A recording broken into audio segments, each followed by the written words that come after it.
All right, so for this next song, we worked on the metronome stuff the last lesson, so make sure that you have worked on that and reviewed all of that and everything.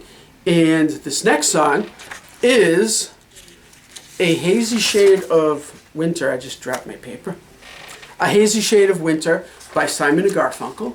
And it's a really cool song, and it has an interesting little intro at the beginning, and then it just goes to some fairly basic chords. There are a couple of interesting chords thrown in, and that's really about it. I'm kind of looking at it. Not really a whole lot of interesting chords, actually. But they are a couple of interesting chords, but we've already been over them in past lessons. So if you've been watching and paid attention, which I hope you have, then none of these are really new stuff. Okay, so like always, it'll all be typed out. And the intro is a little single note thing. And I did have to change a couple of notes just to make it work on a ukulele, because we can't go low enough and we can't go high enough because the notes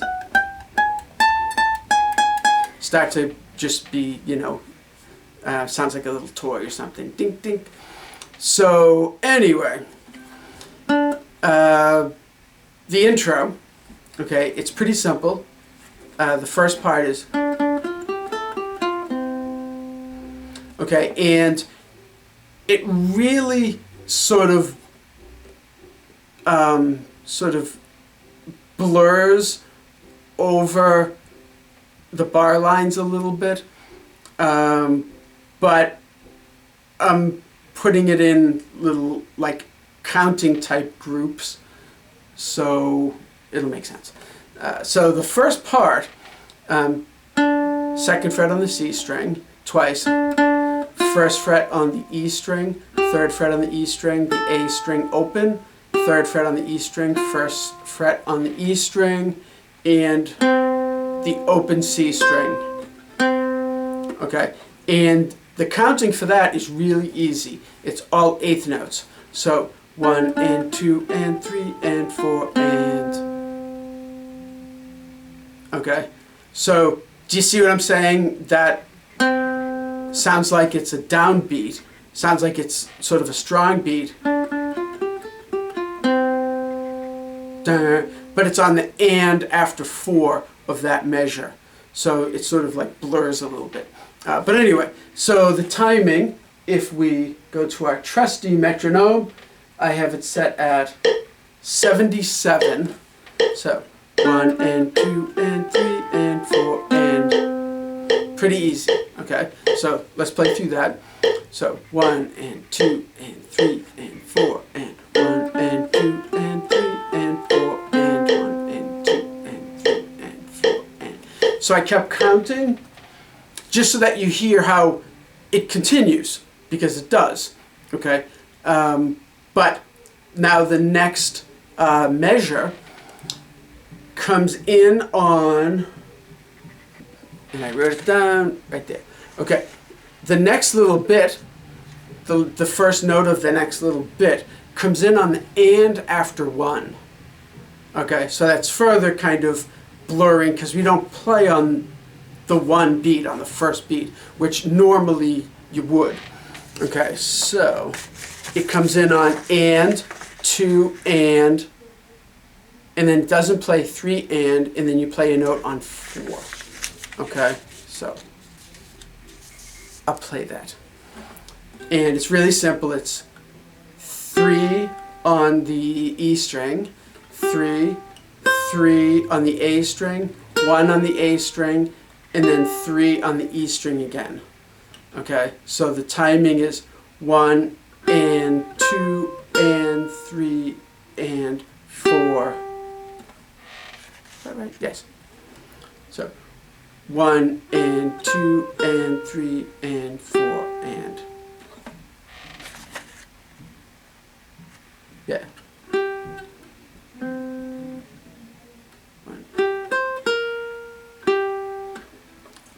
So there's a good example of what I talked about in the last lesson there, where I just know how the song goes, so I didn't count that at all, just, played it.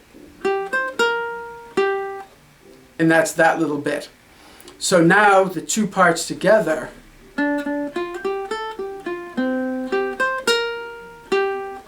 okay, and when you listen to the song you hear it, but since, we're here to learn, I want to make sure that I'm explaining how the counting is so that you can understand that, rather than just sort of like being a parrot.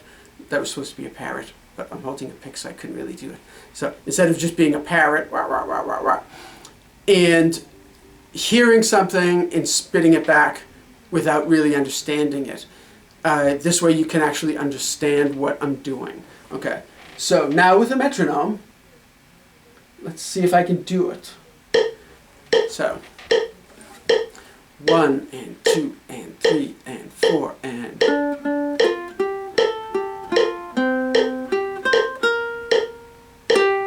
I got a little fast with that. Okay, but I was close enough. Close enough that I don't have to stop the camera and redo it. The song actually goes faster than that. I've slowed it down. Okay, so now all the hard stuff is out of the way, because now the next two parts, although the notes are different, the timing is exactly the same. Okay, so 1 and 2 and 3 and 4 and 1 and 2 and 3 and 4. Did I do that wrong? Yeah, I think I did that wrong. But anyway. Okay, so 6th fret on the E string twice. Then the 2nd fret on the C, 5th fret on the C, 4th fret on the E string, 3rd fret on the E string, 5th fret on the C string, and 5th fret on the E string. And that's where I messed up, because I wrote the bar line in the wrong spot and crossed it out while I was figuring it all out, and decided to group it the way that I'm grouping it. So at any rate, so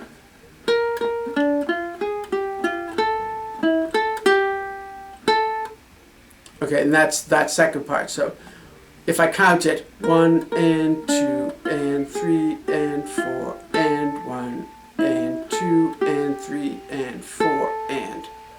So it's the exact same counting as the first two parts. Okay, so let's see if I can play the whole thing along with the metronome at 77 beats per minute. And the actual song is faster than this. Okay, but we'll take it slow to start with. So we want to count 1 and 2 and 3 and 4 and.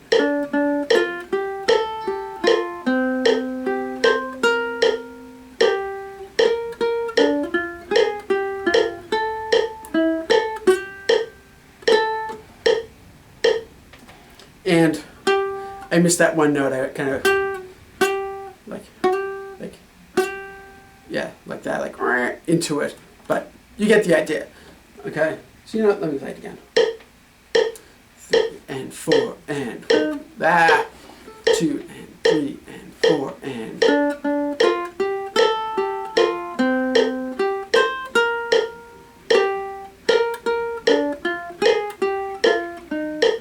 And I messed up. Okay, but you get the idea. I could play it without the metronome.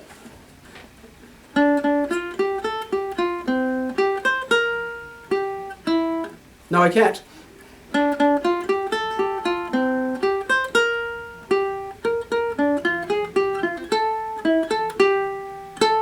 That's the intro. So there we are. Finally done with the intro.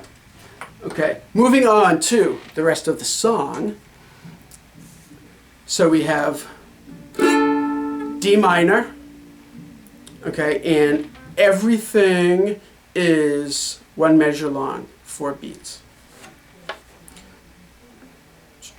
Yes. Excuse me. So D minor, D minor, C, C, B flat, B flat, A minor, A minor, C, C, and that is verse 1. Ta-da! And then the chorus is, so all of those chords actually end up being 8 beats long, 2 measures long, because we're playing each of those twice, 1 measure apiece. So in the chorus, D minor, C, B flat, A7, D minor. And then it goes into verse 2. So what ends up happening is, again, there's that little blurring between sort of sections, between measures and bar lines, things like that.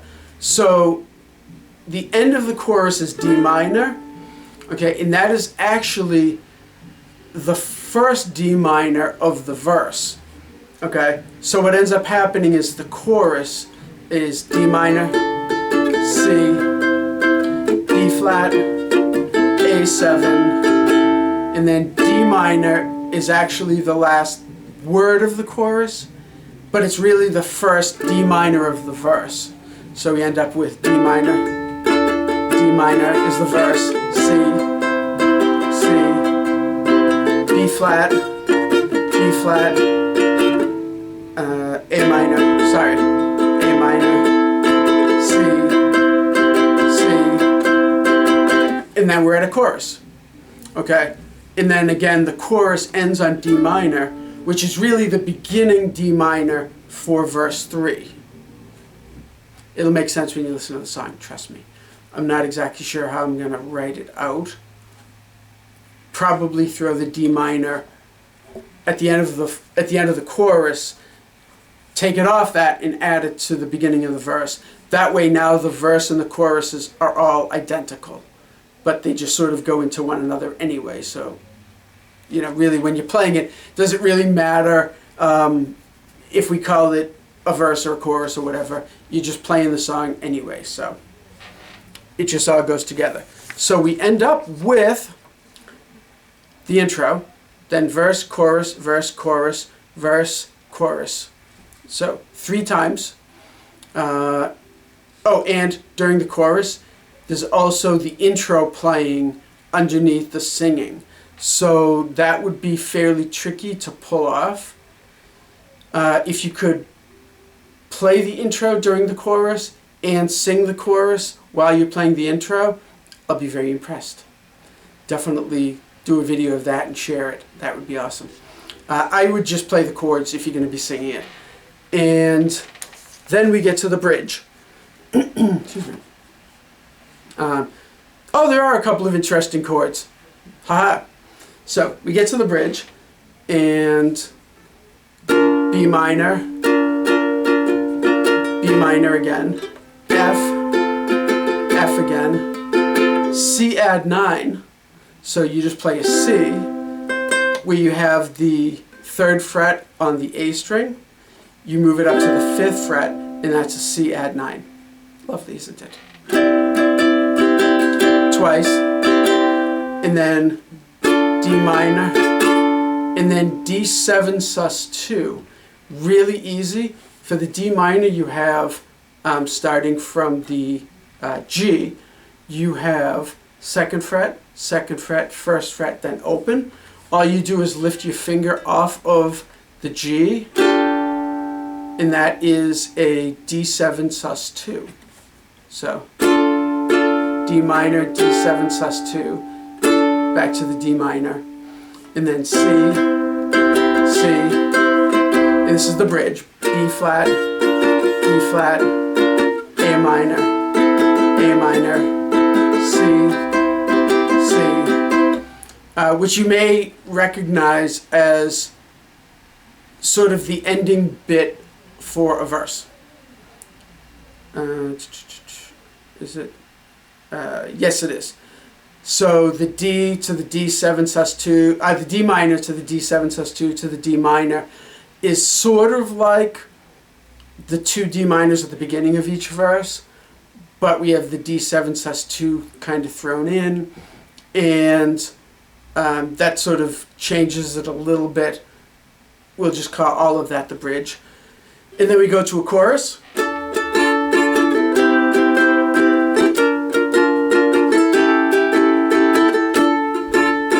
And then the outro is just the chorus a whole bunch of times. Excuse me. Actually, not a whole bunch of times. It's very specific. So it does the chorus, then it does the outro, is sort of through the chorus chords 1, 2, 3 times, and then you end on the D minor with a stop right on that first beat. Okay, so you end up with the last time through D minor, C, E flat, A7, D minor, and it stops. And that's the song. So, easy, easy, easy. I might call the outro playing the chorus chords 4 times. That seems to make more sense. But anyway, there you go.